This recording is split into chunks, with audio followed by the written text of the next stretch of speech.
ملحوظة صغيرة بس يا جماعة قبل ما نبدأ الفيديو.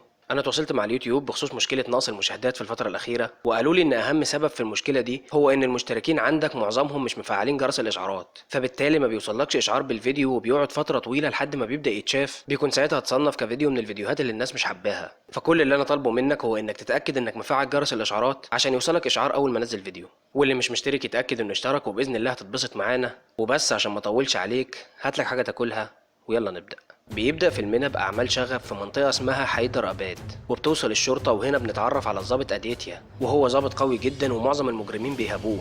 وفي الوقت اللي بيتكلم فيه مع ضابط تاني اسمه براساد عشان يحطوا خطة يفضوا بيها الشغب ده، بتيجي ست تستنجد بيهم وبيروح أديتيا بسرعة عشان يساعدها، وفعلا بيقدر إنه ينقذها قبل ما يوصلها حد من المجرمين.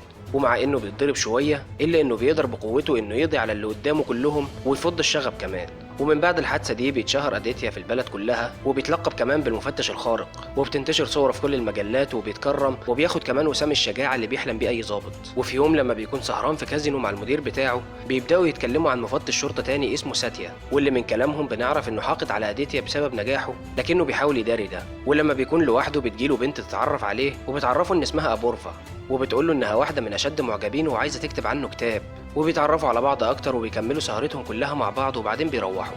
وفي الوقت اللي بينام فيه أديتيا بنروح لبيت الضابط براساد، وهناك بنشوف ان في شخص مراقبه وهو داخل بيته وبيضربه وبيخليه يغمى عليه. وبعدها بشويه بيجي تليفون لأديتيا بيبلغوه انهم لقوا براساد مقتول في بيته، وبيروح أديتيا وبيلاقيه مقتول بطريقه بشعه جدا، واللي قتله شخص محترف وعارف بيعمل ايه كويس قوي. وكمان بيكون سايب رساله على الجثه بيتحدى فيها الضابط أديتيا بالذات قدام كل الناس. وبيطلع أديتيا في التلفزيون وبيقبل التحدي وبيقول انه هيقبض على المجرم ده في اقرب وقت. وبيبداوا تحرياتهم وبيشوفوا كل المكالمات اللي عملها براساد قبل ما يموت، وبيتفاجئ لما بيشوف ان رقم أبورفا من ضمن الارقام اللي كلمت براساد.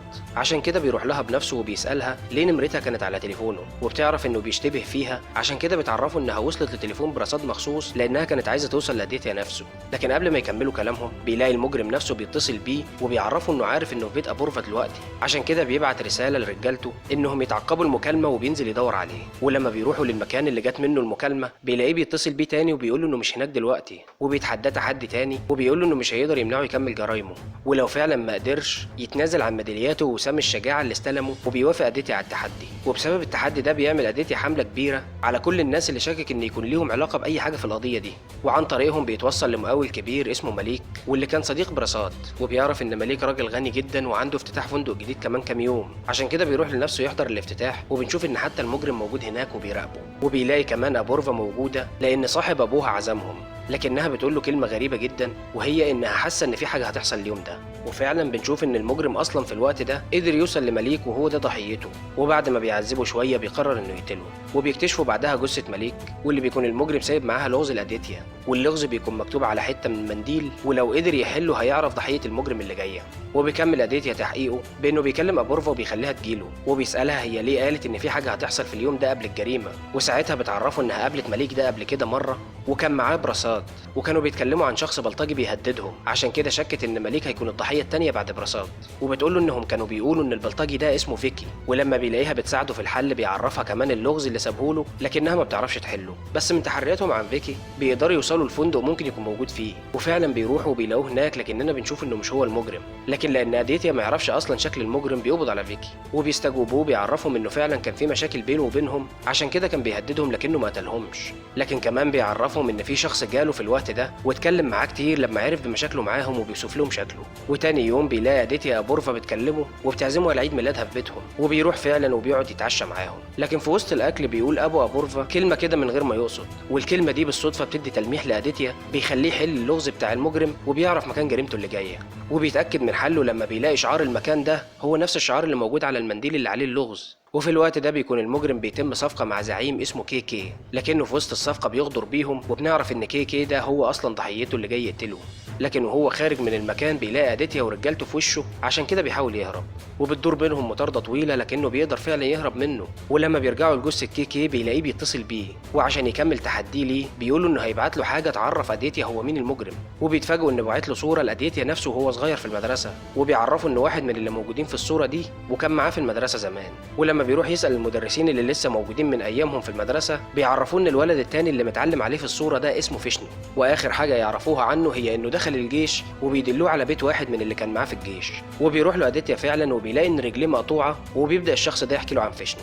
وبنعرف انهم كانوا في فرقه مكافحه الارهاب، وان فيشنو كان شخص طيب جدا، وفي يوم قابل بنت اسمها سهيبه واعجب بيها، وفضل وراها لحد ما خلاها هي كمان تعجب بيه، ومن بعدها اتعرفوا على بعض اكتر وحبوا بعض واتجوزوا كمان في واحده من اجازاته، وقضى معاها الاجازه كلها وبعدها رجع الجيش. لكن وهو هناك كلمته وقالت له انها حامل وبيفرح جدا، لكنه لما بيروح يطلب اجازه تاني بتترفض وما بيقدرش ينزل ويكون معاها. وبيحكي له بعدها ان جالهم مهمه تانيه، والاول مره بيكون فيشنو حزين بالطريقه دي، وبسبب حزن فيشنو الفرقه كلها كانت حاسه ان المهمه دي مشؤومه، وفعلا حصل اللي كانوا خايفين منه، وطلع معمول لهم كمين وبتتفجر بيهم العربيه.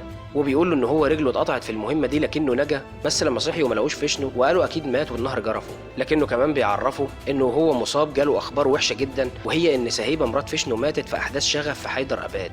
ايوه بالظبط، هو اللي جه في دماغك دلوقتي، دي كانت نفس احداث الشغب اللي شفناها في اول الفيلم. وبنعرف ان دلوقتي عدى سنه على الموضوع ده. وبالمعلومات اللي عرفها اديتيا دي بيبدا يسال عن سهيبه في المكان اللي كانت عايشه فيه، وبيعرف انها كانت بنت طيبه جدا. لكن في واحد من اللي يعرفوها بيحكي له انها يومها قبل بدايه الشغب على طول كانت رايحه محل الذهب، وبيوصف له مكان المحل، لكنهم لما بيروحوا بيقول لهم صاحب المحل انه مش فاكر البنت دي خالص في اليوم ده، والكاميرات كمان اكيد اتمسح اللي كان عليها، عشان كده ما بيكونش قدامه غير انه يستنى مكالمه فيشنو اللي جايه. وفعلا بيكلموا فيشنو وبيعرفوا اديتيا انه عرف كل حاجه عن موت مراته، وبيقول له يحدد له مين المسؤولين عن موتها وهو هيعاقبهم بنفسه. لكنه ساعتها بيلاقي فيشنو بيقول له ان الفساد مالي الحكومه، وهو شاكك ان اديتيا نفسه واحد من الفاسدين. وبعدها بيروح اديتيا لابورفا عشان تفكر معاه، ومن كلامهم بنعرف ان اعمال الشغب دي اصلا كانت عباره عن خناقه بين اتنين مجرمين كبار، وهم صادق وشندان. وانتهت الخناقه دي بموت صادق، واديتيا قبض على شندان، والمفروض ان القضيه اتقفلت. لكن باللي بيحصل بيبدا اديتيا تشك ان الخناقه دي اصلا كانت متدبره، وان ليها علاقه بموت سهيبه، وبتشجعه ابورفا وبتقول له انها واثقه انه هيقدر يكسب القضيه دي. وبنعرف ان اديتيا كان مخلي رجالته يراقبوا صاحب محل الذهب، وبيشوفوه بالليل مع واحده في عربيه، وبيقولوا لاديتيا انهم شافوا الست دي قبل كده لكن مش فاكرين فين. عشان كده بيروح لها اديتيا بنفسه وبيستجوبها، ومن خوفها بتحكي له كل حاجه حصلت من البدايه للنهايه. واللي حصل كالتالي، ان الست دي كانت فاتحه حاجه زي ملجأ لكنه للبنات بس في الحقيقه هو ما بيكونش ملجأ على قد ما بيكون مكان بتضحك فيه على البنات، وبتهتم بيهم فيه فتره لحد ما بيشوفهم حد غني ويشتريهم او تأجر منهم للي يدفع ثمن ليله. وفي يوم جالها الضابط برصاد وعجبه الموضوع وبقى زبون المكان. وبتعدي الايام على الحال ده فتره، لكن في يوم من الايام كان في بنت في الملجأ اسمها عائشه قدرت تهرب، لكنها في وسط هروبها عدت على اوضه كان فيها 3 رجاله بيغتصبوا بنت من صحابها في الملجأ. وساعتها طلعت تليفونها وصورت كل اللي بيحصل ووشوش الرجاله كمان. وبتعرف عائشه ان في راجل عصابات اسمه صادق حسن، لكنه طيب جدا ولو راحت له هيساعدها. عشان كده فعلا بتروح له عائشه وبتوري له الفيديو اللي صورته، وبيوعدها انه هيساعدها فعلا. لكن اللي شافه في الفيديو بيخليه يغير رايه، لانه ممكن يخليه غني في لحظه، لان واحد من ال3 اللي في الفيديو هو رانجيت ابن وزير الداخليه. عشان كده صادق قرر انه يبتز وزير الداخليه وياخد منه فلوس والا هيفضحهم. وساعة ما بيعرف رانجيت ان في فيديو زي كده مع صادق، وبيكون عارف ان من الغباء انه يقتله بطريقه مباشره، بيرتب رانجيت لاعمال الشغب اللي حصلت عشان يقتلوا صادق وسطها. عشان كده اجروا عصابتين يعملوا الشغب ده، وهم عصابه شندان اللي اتقبض عليه وعصابه كيكي اللي قتلوا فيشنو. وفعلا نجحت خطتهم زي ما هم عاوزين وقتلوا صادق. لكن في وسط الشغب رصاد بيشوف عائشه وهي بتهرب، ولان واحد من المتورطين في اعمال الملجأ ده بيخاف انها تفضحه، لكن كمان في نفس الوقت ده بيوصل اديتيا، عشان كده كان لازم رصاد يضلله. فخلى الست دي تروح تنادي اديتيا بعيد، وساعتها بيفتكروا هم شافوا الست دي فين قبل كده. وبعد ما اديتيا بعد عن المكان امر برصاد الرجاله بتوعه انهم يقتلوا عائشه، وبعد كده حرقوها. ولما بيسالها عن سهيبه بتقول انها ما تعرفش عنها حاجه. وبعدها بيسالها مين الاتنين التانيين اللي كانوا في الفيديو، وبتعرفه ان الاول هو المقاول مليك، والتاني هو شاب شغال في محل الذهب واسمه شراط. وبكده بيعرف اديتيا ان فيشنو عنده 5 ضحايا هم اللي كانوا السبب في موت سهيبه وعايز ينتقم منهم. قدر يقتل 3 منهم وهم برصاد ومليك وكيكي، ودلوقتي ناقص له 2 وهم شراط ورنجيت. وبنشوف ان اصلا في الوقت ده فيشنو كان قدر يوصل لشراط وبيقتله بطريقه بشعه جدا. وتاني يوم الصبح بيلاقوا الجثه، وبيعرف اديتيا انه كده ما عندهوش وقت. عشان كده بيطلب من المدير بتاعه انه ياخد قوه سريه ويطلع بيها على جزيره رانجيت، لان هو الضحيه اللي جايه. وبيكون المفتش ساتيا اللي بيحقد على اديتيا موجود وبيحاول يعرض الفكره، لكن المدير بيوافق في النهايه. وفعلا بياخد قوه سريه وبيروح للجزيره اللي بنشوف ان فيشنو وصل لها فعلا. وبعدها بشويه بيوصل اديتيا ورجالته وبيبدا ضرب النار. وفي وسط ضرب النار بيهرب رانجيت لمكان تاني وبيطارده فيشنو، لكنه بيكون مستغرب لان الامور بتكون ابسط من اللي كان متخيله. وبيقدر فعلا يوصل لرانجيت وبيقتله بطريقه ابشع من اللي قبله، وبعدها بيهرب. ولما بيلاقي اديتيا الجثه بيكون محبط جدا لانه خسر التحدي لدرجه انه بيكون عايز يموت نفسه، وفعلا بيطلع في مؤتمر صحفي بعدها وبيعلن انه اتهزم في التحدي وبيتنازل عن كل جوائزه، وبزياده كمان بيستقيل خالص من الشرطه. وبيعدي يومين وبيكون اديتيا قاعد في بيته لما بيتفاجئ ان المفتش ساتيا طالع في التلفزيون وبيقول انه قبض على المجرم اللي اديتيا فشل في القبض عليه، وان المجرم كان اسمه فامسي. وبسبب الحركه دي بيلاقي اديتيا فيشنو بيتصل بيه وبيقول له مش قلت لك ان الحكومه دي كلها ناس فاسدين؟ اديهم هم قتلوا شخص مظلوم عشان يقفلوا القضيه بس. وساعتها بيطلب منه اديتيا انه يقابله وش لوش لاول مره، وبيوافق فيشنو. وفعلا بيتقابلوا على الجزيره اللي مات فيها رانجيت وبيتكلموا مع بعض لاول مره. وساعتها بيسألوا اديتيا هو ازاي قدر يقضي على كل الحراس كده ويوصل لرانجيت بالسهوله دي، وبيقول له فيشنو انه كان حاسس ان في حاجه غريبه لكنه كان محظوظ. وساعتها بيقول له اديتيا انه ما كانش محظوظ ولا حاجه، وبيعرفه اللي حصل كله. وبيقول له انه قبل العمليه عرف ان وزير الداخليه زرع رجالته وسط رجاله القوه اللي كانت معاه، وكان الهدف من المهمه دي هو انقاذ رانجيت وقتل اديتيا وفيشنو مع بعض عشان يخلصوا من القضيه دي خالص. عشان كده اديتيا بنفسه هو اللي كان بيحمي ظهر فيشنو وبيقتله في رجاله الوزير والحرس بتاع رانجيت. وعشان كده فيشنو لقى الامور ابسط من اللي كان متخيله، وعشان يشيل الشبهات من عليه مثل انه محبط لدرجه انه كان هيقتل نفسه. وبعدها اتنازل عن اوسمته وميدالياته لانها مش هماه على قد ما كان همه انه يساعد فيشنو يحقق انتقامه لسهيبه من الفاسدين اللي في البلد.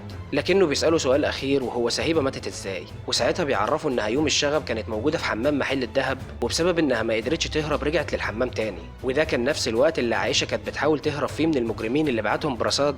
عشان كده بتدخل الحمام مع سهيبه وبتوريها الفيديو اللي كان سبب كل الشغب ده. وساعتها بتصور سهيبه فيديو بتقول فيه لفيشنو على الفيديو اللي مع عائشه، وبتقول كمان انها عارفه انها هتموت وهي بتحاول تحميها دلوقتي، عشان كده وصت فيشنو في الفيديو انها لو ماتت ياخد حقها ويقتل كل اللي كانوا السبب في موتها. وبتبعت الفيديو ده لايميل فيشنو قبل ما يلاقوها المجرمين، وفعلا بيلاقوها وبيقتلوها هي وعائشه. وبعدها نجا فيشنو من الحادثه اللي حصلت له في الجيش، لكنه خبى خبر نجاته عشان يقدر يرجع لسهيبه. بس لما فتح الايميل لقى الفيديو اللي بعتته له وعرف انها ميته اصلا دلوقتي، وساعتها حط الخطه دي كلها وبدا انتقامه. وبكده وبعد ما كل حاجه اتكشفت بيعرف اديتيا ان فيشنو مش هو المجرم الحقيقي انما الفاسدين في الدوله، وبيعرف فيشنو انه كان ظالم اديتيا وانه مش واحد من ضمن الفاسدين دول. وبس هنا يكون الفيديو خلص. ما تنساش تعمل لايك وشير للفيديو وتشترك في القناه، والاهم من ده كله زي ما اتفقنا انك تفعل جرس الاشعارات عشان يوصلك اشعار بالفيديو اول ما ينزل. وما تنساش كمان ان في قناتين تانيين وهم قناه الاجنبي وقناه الكوره، واللي هتلاقي اللينكات بتاعتهم تحت في الديسكريبشن. وبس، سلام.